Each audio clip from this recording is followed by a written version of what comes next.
keep it going. You know, we are running a little late, so I won't want to take too much time in giving spiel about sustainability. I think you've heard a lot about it since morning. Let me just deep dive into questions that I have for this panel so that we can make it useful for everyone sitting here. One of the areas that causes or seem to have caused challenges around sustainability has been transportation, supply chain, etc. So we have a panel which is specialized in sustainability but also handles a lot of supply chain. So we have some straight questions for them. But before I get into specific questions for specific people, the first thing I want to do is, we use this term quite a lot, that responsible sustainability, responsible supply chain. What does the word responsible mean to you? Let me begin with you, ma'am. Hi, good afternoon, everyone. So it's an interesting question. Definitely, we call it, it's not responsible supply chain, man. We call it responsible corporate organization. So we, in our organization, we call actually sustainability is corporate social responsibility, which is part of our DNA in all our business activities. Because Group Legrand, being a leader in electrical and digital infrastructure, we are a century-old company. And how many of you know that 40% of greenhouse gas emissions happens through buildings. So being one of the major contributor providing electrical solutions to the building segment, we believe it is our, certainly as a responsible, committed organization, we need to give back, we need to protect this planet by way of doing all the activities, whether it's a supply chain management, right from the development of product life cycle itself, designing to the end of product life cycle, we takes care of it, that we not only limit our carbon emission reduction, but also developing a circular economy, and in addition, we also enabling our customers and building also to build how to reduce their carbon emission reduction. So this is what we believe that's it's a more responsible organization. Alok, let me come to you. What does responsible mean to you when we talk about sustainability in supply chain? Sure, Harbinder. I think from our standpoint, I guess we are going ahead with our sustainable agenda. We are 57% renewable power. We are net water positive. We are, I think, zero liquid discharge. So I think all of those things, we are in our own factories, right? But the bigger challenge for us is the ecosystem in which we operate. So if I give you, let's say, basis a Stellantis study, overall, I think within our company's boundaries, the overall GHG impact that we can bring about is roughly 1.7%. Now you can plus minus 1%, I think I can, because this is not an India study and stuff like that. So, but that is to the extent. So we can do better. We have a RE100 agenda to go by 2030, and then we have our own net zero agenda by 2048. So, but if you look at the supply chain, let's say our vendor partners, that's a 10x of what impact that we can bring in. So that's roughly around 11.7% or thereabouts. And then our overall, I think, customers, the fleet operators, that is roughly around 87% plus. So if you really see within the company's boundaries, operations, there is a limited impact that you can, and that's why I think it's important that we work with our ecosystem. The important thing also to note, and I think this is applicable to everyone, is and why it's imperative to talk about it is, India's growth story has just started, right? We are at $3 trillion. We should be $10 trillion, give or take a few years, but let's say 2034, 35, 36, right? But it's going to come. If that comes in, what it means is 66%, 2/3 of the growth is still, we have to realize that. And if we realize that growth with our ecosystem partners, with our supply chain, I think that will be a very sustainable growth. So we will not do the same thing that probably the Western world did. So I think those would be my, opening comments. Sridhar, would you want to share your perspective? Oh, sure, thanks, and good evening all. We strongly believe responsibility is sustainability and sustainability is responsibility. Considering the type of activities what we, undertake in our airport operations. To give some examples like how responsible and sustainability in being responsible matters to us and to all our stakeholders. Because we are having a large supply chain and a very complex supply chain with the type of services and products and the type of infrastructure what we equip. So if you take an example of the recent terminal what we have built, it involved multi stakeholders in the supply chain, starting from the design, the type of sourcing, the type of material, the type of resource efficiency, and how we use 100% renewable electricity, the water responsibility being water positive and replenishing more water than we consume. Like this, the multiple topics in which we take, each and every activity we need to be responsible and see what bit extra we can do to reduce the impacts. And the highlight of this, what we believe is that it's a journey. One milestone achievement should not make us complacent, which I think none of us will be complacent because the journey ahead is so tough. Realization of that, and also linking the interrelation of various stakeholders and trying to bridge them under one common agenda and bring them to make them feel, yes, my responsibility is going to affect somebody else's commitment and vice versa. That is what will be the ultimate goal, whereas an inclusive responsibility sets in. Alok, when we talk about supply chain, and when we talk about global supply chains, what do you think, or how do you think we can adopt sustainable practices to ensure global sustainability? Yeah, I think global supply chains. I think global supply chain, and you're looking at sourcing to consumption, Correct. the entire. So there are multiple areas for intervention. So if you really see on the sourcing side, I think there are mega trends in terms of challenges to resilience. So I think that's something that has come out as a big imperative for supply chains globally, and definitely in the likes of India and other places, and automotive for sure. So that means the China plus one is a big imperative for the supply chain. And I think that is something that we are seeing already. Our supply chain partners, I was in the supply chain conference of Ashok Leyland, and I think a lot of them actually are getting 2x growth in the last 3 years, which means there's a huge amount of, I think, spillover benefit that's coming in. But apart from that, I think on the supply chain side, the green procurement policy will be critical for, I think, companies to embrace, OEMs to lead from the front. So that's on the supply chain. On the operations, as I said, I think we have to really make sure that the things that we do are in a sustainable manner. The resources that we use are sustainable. So we are moving in that direction. So we will be carbon neutral from an operations standpoint by 2030. That is our commitment.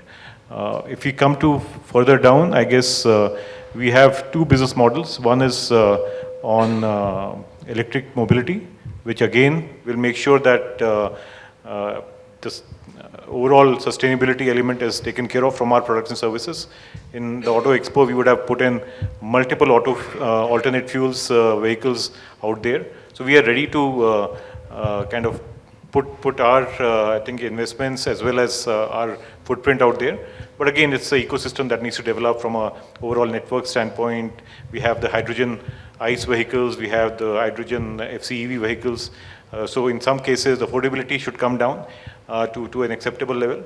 In some cases, I think the hydrogen should become more available as well. So we're working on that. We're working on partnerships from that standpoint. So that's another business model that I think is critical from an overall supply chain standpoint. The other one is EMAS, which is another, I think, business model that we have invested in, which means that we will actually, we are operating electric fleets, whether it's buses or goods transport. Again, that is another part of the supply chain. And the final piece is on the end-of-life vehicles. How are we actually improving the maybe the end-of-life vehicle circularity element? So we are putting our thoughts on this scrappage, vehicle scrappage business model as well. So I think end-to-end, I think there are play to be done in each of the areas. I think that's where I think it will become much more effective as well, because I think we'll have to make investments in each of the areas. Yeah. So, Sridhar, my next question is to you. Since Alok was talking about, what was coming to my mind is that there are so many areas within an organization that impact sustainability and need to be addressed. But in an institution like an airport, where there are so many areas like waste management, fuel consumption, transport on the tarmac, electrical consumption, there are so many areas, but they are not necessarily under your control. There are so many different agencies that are working there. How does, and you touched upon that, you are working with vendors, etc. How does collaboration work as an organization to ensure that what your partners are doing is as sustainable in terms of priority as you as an institution? Good question, because for an airport operations, this is a type of an operation where you can imagine the maximum collaboration is what is required, the engagement. I will not put a percentage to it, but majority of the services as a passenger, when we are ensuring for the the comfort and the entire service part of it, the stakeholder involvement who is contributing to do that services are multi-stakeholders, and many of them may not be in our direct zone of administrative control, but end of the day we call it as KAB, Kempegoda International Airport, Bengaluru, as a community, an airport which exists based on the community's contribution. So we as Bangalore International Airport Limited, the operator, the employees, the type of resources what we have, put together with all these collaborative efforts of the people only can make us a meaningful service. So it's very, very important for us in our entire strategy towards achieving sustainable development goals. We can't ignore a single stakeholder in this, because otherwise our journey will not be anything credible for us to share. That is why we have adopted an more or less an inclusive journey towards how do we incorporate these entire principles in our 4,000 acres plus campus. The type of topics which we have taken: water, renewable and resource efficiency, waste, and many other things. To start with, I'll just touch upon your examples. We are the single point of source of electricity for the entire thing. We don't have a separate, in our reporting system for ESG reporting as my concessioners will not have renewable, we will have renewable. The day we have conceptualized, we said, over a time of a period when we scale up and achieve 100% renewable electricity, not only our scope 2 becomes zero, our scope 3 electricity related emissions also become zero. As we speak today, we are a zero scope 2 emissions organization, and electricity related emissions in scope 3 of all the concessioners, partners who exist in the airport campus also zero. So that is the first step. And also the water positivity, we are 2.36 water index, we replenish more water than we consume. There also we have conceptualized in such a way that this everything should be based on an airport community level. And also the watershed where we exist and the community part of it. Keeping in mind the programs have been launched for watershed improvement and also the replenishment part, the energy efficiency, water efficiency, and all the programs we extend it to the partners over there.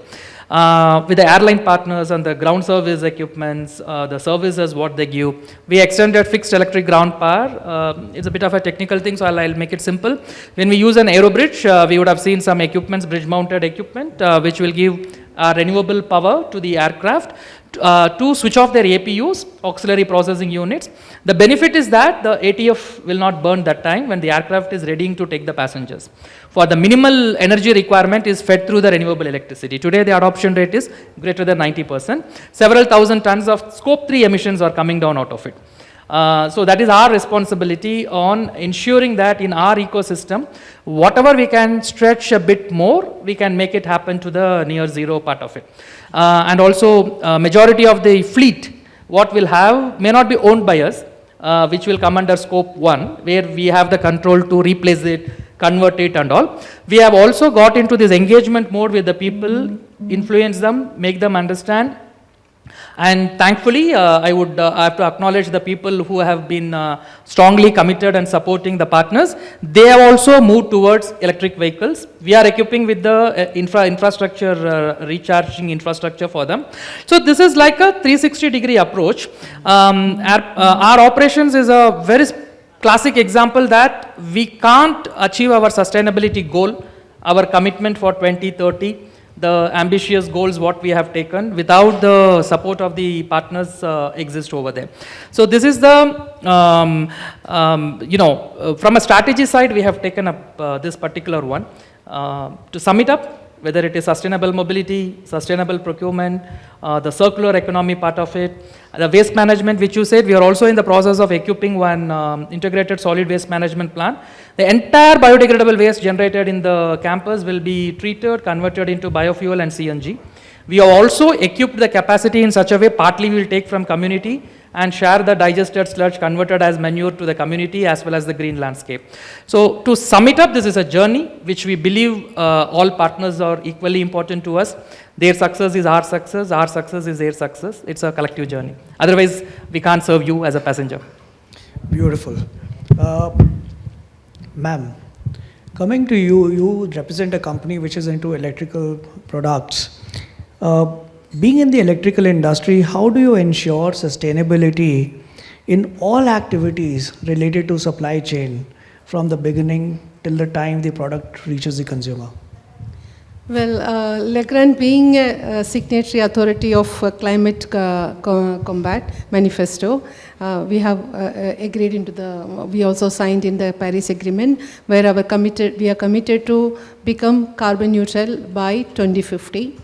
And our short-term goal is to reduce our carbon emission by 50% in our scope 1 and scope 2 by 2030, and in scope 3 15%. So that means in our value chain also we are committed to reduce our carbon. So being said that, internally there are a lot of activities, as you rightly said, it's not easy because our segment is complicated because electrical components are major contributors, 40% of GHG.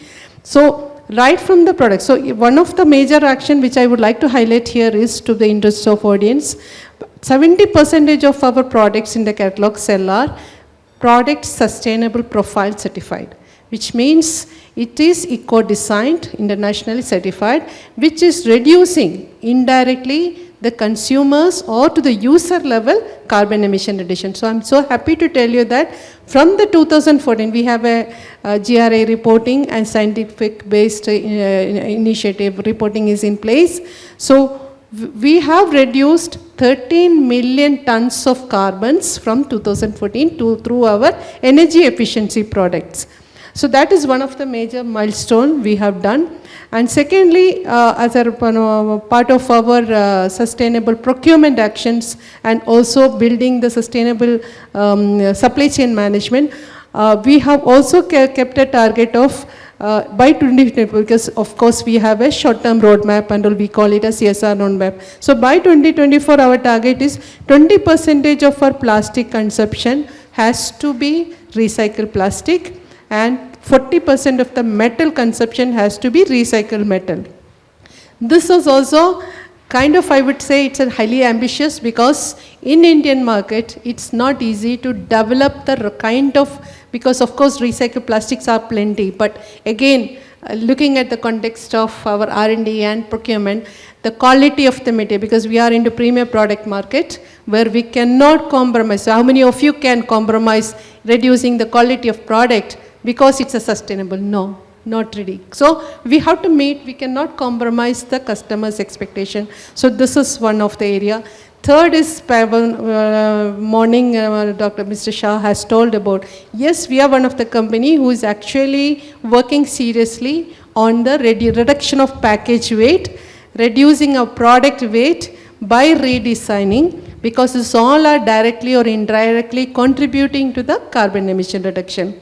So our R&D and our procurement team and our operations all collaboratively working day and night towards achieving, because we know this is not just a target, it is our commitment.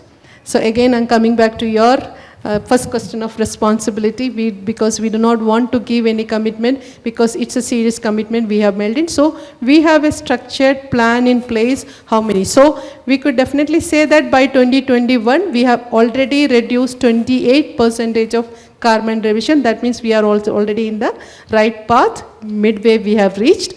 Third thing is in that we have also taken scope 3. So scope 3 definitely upstream transportation emission we have not taken, but in the next roadmap we will be coming in taking up from 2025 onwards. At present, in downstream transportation 10% reduction. There again, it's like, no, you could imagine we are working with in India alone about close to 500 plus transporters we are working. We have 50,000 plus transaction happening monthly. We have about 17 warehouses, 50,000, about 19,000 destinations we deliver. So you could imagine the amount of volume. So barring Ashok Leyland, we as an industry, for the industry business purpose, the amount of transaction happening to 19,000 destination, it's not easy. But however, with our continuous efforts and innovative approach and all, I'm so happy and proud to say that we could reduce 10%, 11% of reduction last year in 2022, which is roughly the estimation about 1,000 ton carbon emission we could achieve, which we believe it's a kind of a good milestone. And fourth one is in terms of waste, about 99% is of waste recovery rate.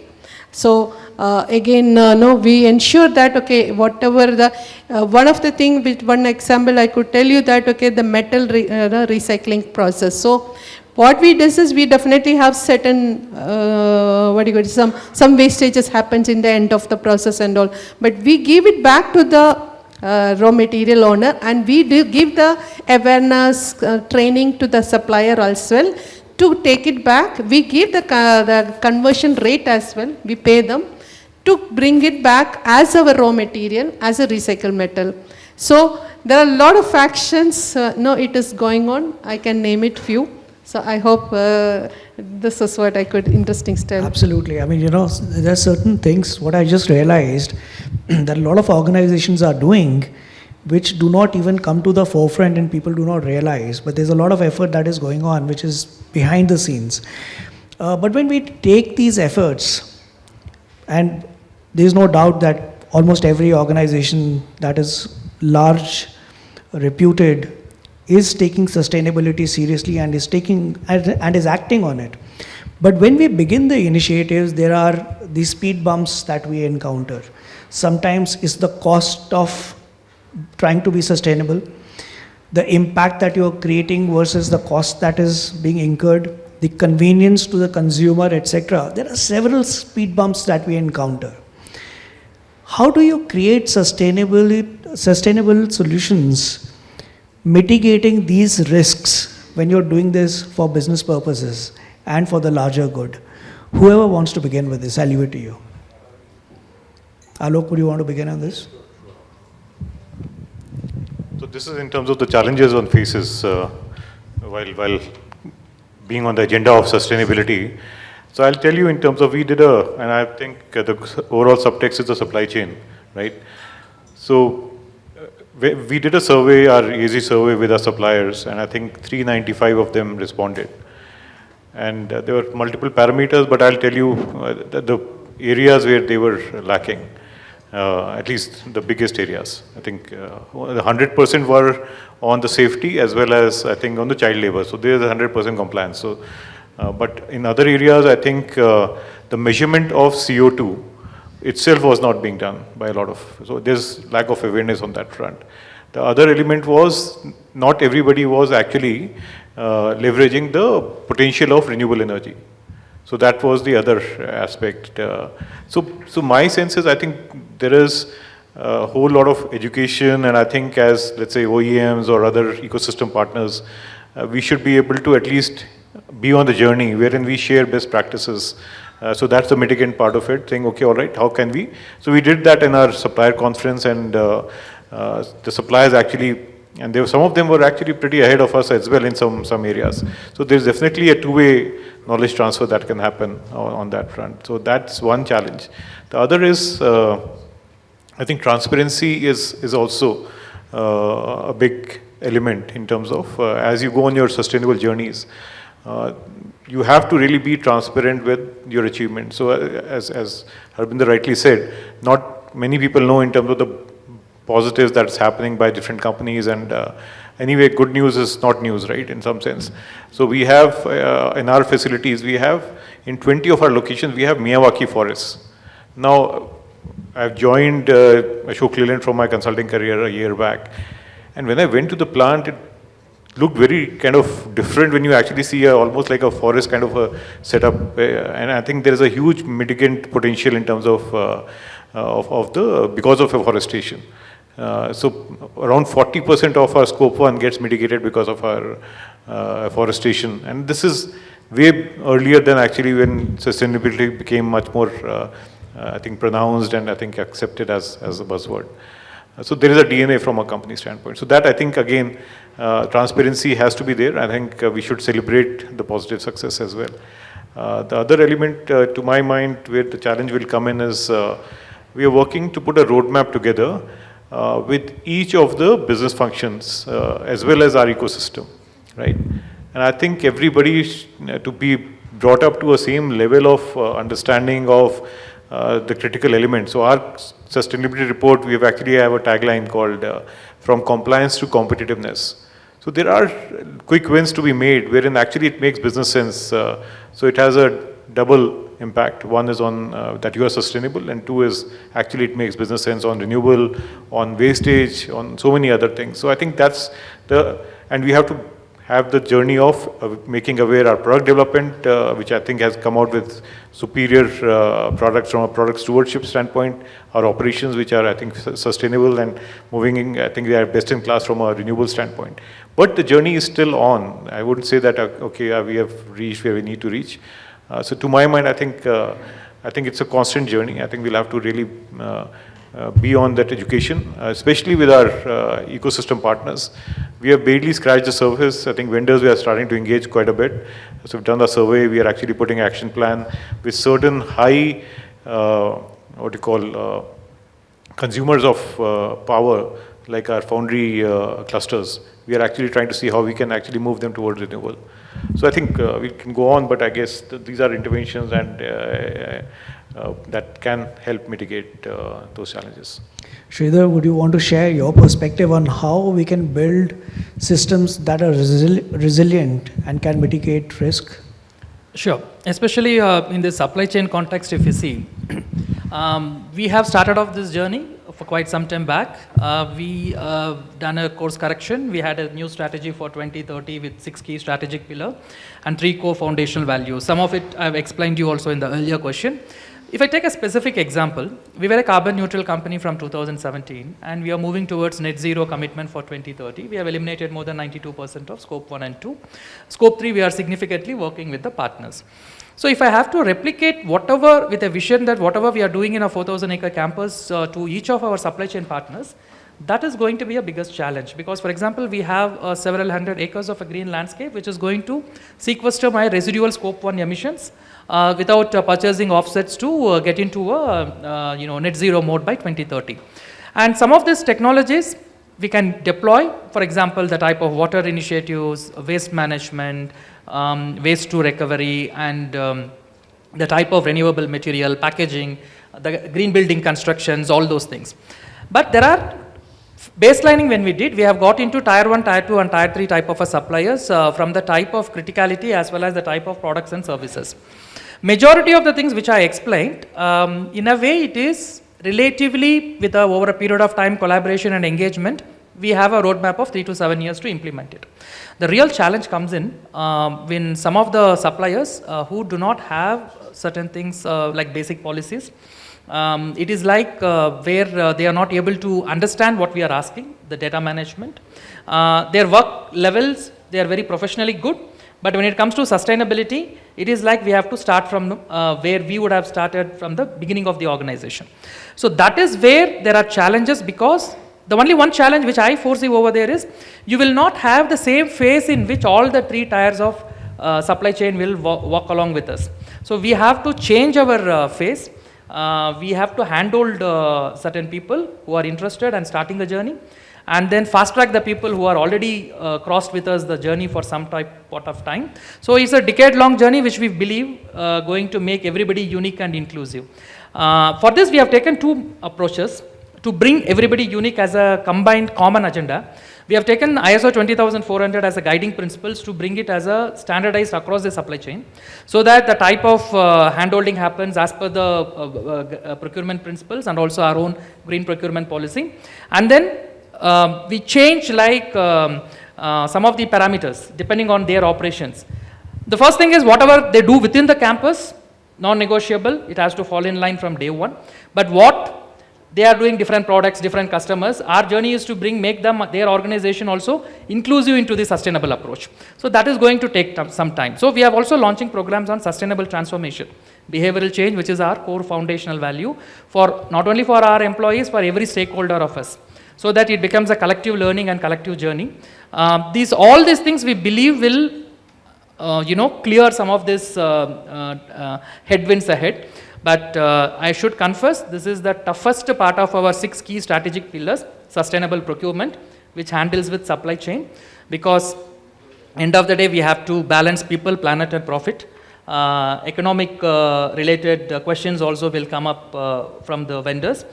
We have to have policies accommodating the real challenges of the supply chain. So we have come today reasonably to an approach, strategy, and start implementing in phases. So this is one pillar which I think going to change the entire roadmap of our sustainability. And by 2030, when we come back here to this, the great audience over here, and then if we share our journey and then collective learning, this is something which we will take more pride, we believe, than all other pillars. All are equally important, but this is making us sweat a lot. So we will work towards it and try and do our bit. Right. And ma'am, at Group Legrand, what is it that you are doing to ensure there is resilience in the system and in the processes? Well, see, with respect to the supply chain management, definitely it's kind of, I would say, resilient and robust structure we have to ensure to bring in place. So our sustainable procurement started, we have almost like a long time back. It's a 10 years framework we built in place. As I mentioned, 15% carbon reduction by 2030 is a commitment we have done on behalf of our suppliers. So naturally, supplier level, we are working closely in order to ensure that, getting the commitment from the suppliers, some of the top suppliers. We work with bigger suppliers to small level also. In India alone, we work with more than 3,000 suppliers. So we get 30% of 30% CO2 emission reduction by 2030. So we get a commitment, it's like a declaration document, but not alone the document, we work closely with them also to guide them how and what, because definitely, I'm not naming, but he's one of the leader in the battery and all, but they're giving 5%. We said, why 5%? You are one of the major contributor. So they were giving some, so what we did was as a team, our sustainable team and also procurement team, we did an awareness session. So now we are planning to more such kind of sessions with the supplier, which we felt it is, because survey it is easy, they get just come, but know-how is important. So we as in the company, we have global leaders, we have European framework and all, but in India, it's all in the nascent stage. So everybody is in a baby step. So we need to tell them how to do, what to do. So for example, installing a renewable energy, for them it's not very easy. So we tell them what are the low-hanging fruits can be implemented. So we also provide them the respective calculation also. This, if you do this, this will be your, so calculation, methodology, everything, our team guide them, so that we build a slow and steady structure in place. That's with the respective with the supplier. So the transport, even for the recycling plastic I mentioned, so some of the plastics are not available. So we totally as a team together, work together, identify the right material, and we support the supplier to build it and help them to do the validation and approval. Secondly, with the transporter, very well, we work with a lot of unorganized sectors, and however we wish to do the EV transportation, CNG, the limitations of the larger trucks are very less in India. So we have to go with so we work with what we we identify that at least a lot of short trips and all, we identify and we convert into the CNG trucks. So there we get some low-hanging fruits in that kind of, because even though the targets are there, we have to work with the existing structure in place, unlike the developed countries. We have limitations. So single-use plastic elimination is our goal, but we do not have proper alternative in India. That's the reality. So we have to work for that. So these all are the factors are in place, but at the same time, our team pull together. It doesn't matter, okay, nothing, but we are innovatively creating the system jointly together, collaboration with the courier industry, for example. We have 60% of our transfers happen through courier. So we give the education and we also give them the awareness how to support in this journey of sustain, because we believe, as I to end, our tagline, our motive, our mission is improving lives. So ultimately, our aim is to improving lives through these small steps, which is creating a better world for tomorrow. Thank you so much, ma'am. You know, and the time's up. There's a blaring red screen right in front of me telling me time's up. And apart from that, the screen, I have the conference producer from there showing, giving signals that we should stop talking now. But you know, my last note, it would have been a question because you touched upon the tagline that you are. And what reminds me is that what Simon Sinek says, that it has to begin with a why. If your why is there, your journey becomes purposeful. And if it is purposeful, that is when you will stick on to your journey and make it a continued effort. I just want to read out the 3 taglines. And what is very beautiful is, like ma'am said, that Group Legrand's tagline begins with improving lives. Bangalore Airport tagline begins Sustainability vision. Sustainability vision begins with touching lives, and Ashok Leyland's begins with transforming lives. You know, which is very, very beautiful because it just defines the purpose with which the effort is being taken on. With that, I'd like to conclude this panel. Thank you so much, all of you, for joining us, sir.